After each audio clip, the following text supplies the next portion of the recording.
వరమహాలక్ష్మి తల్లి వ్రతం అంటే మన ఆడవాళ్ళకి ఇష్టమైన పూజ కదండి.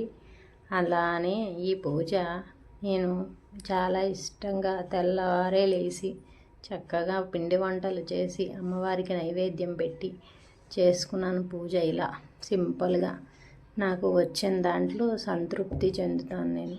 అందుకే ఇలా అలంకరించుకొని ఇలా చేసుకున్నానండి. ఎలా ఉందో లైక్ చేయండి, షేర్ చేయండి, కామెంట్ చేయండి. అలానే సబ్స్క్రైబ్ కూడా చేసుకోండి. ఇలాంటి మంచి మంచి వీడియోస్ మీ అందరి ముందుకు తీసుకొస్తాను.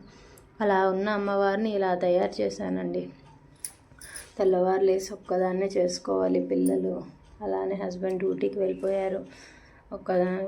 పొద్దున్నే లేచి పొయ్యి దగ్గర పూజ చేసుకొని గ్యాస్కి అప్పుడు వంట స్టార్ట్ చేశాను.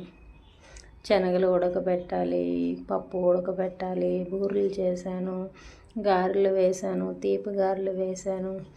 అలానే కొన్ని వంటలు, పిండి వంటలు అన్నీ చేశాను. స్వీట్ బయట నుండి తీసుకొచ్చా, పళ్ళు కూడా బయట నుండి తీసుకొచ్చా, పులిహోర అవన్నీ చేశాను. మనం ఏ టేస్ట్ చూడం కానీ పూజల టైంలో చేసినవి మాత్రం చాలా బాగా వస్తాయి. ఎవరైనా కూడా, నేననే కాదు మీరైనా కాదు, పూజ టైంలో మనం ఏ ప్రసాదం చేసినా కూడా చాలా అంటే చాలా బాగా కుదురుతాయండి. బూరెలు కూడా బాగానే వచ్చాయి. నాకు ఎప్పుడు బూరెలంతా చీదేస్తాయి, కానీ ఈసారి ఏం లేదు, బాగా వచ్చాయి.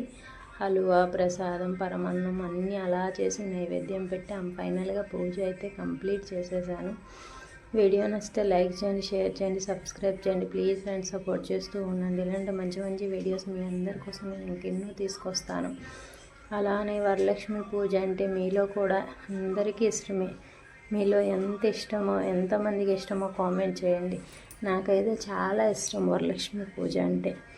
వరలక్ష్మి పూజ, గణేష్ పూజ ఇవన్నీ ఇంట్లో చేసుకోవడానికి చాలా బాగుంటుందండి. పెద్ద ఏం చేయవసరం లేదు. సింపుల్గా అమ్మవారిని అలంకరించుకొని చేసుకుంటే చాలా బాగుంటుంది. నాకైతే అలంకారం అలా చేయడం రాదు.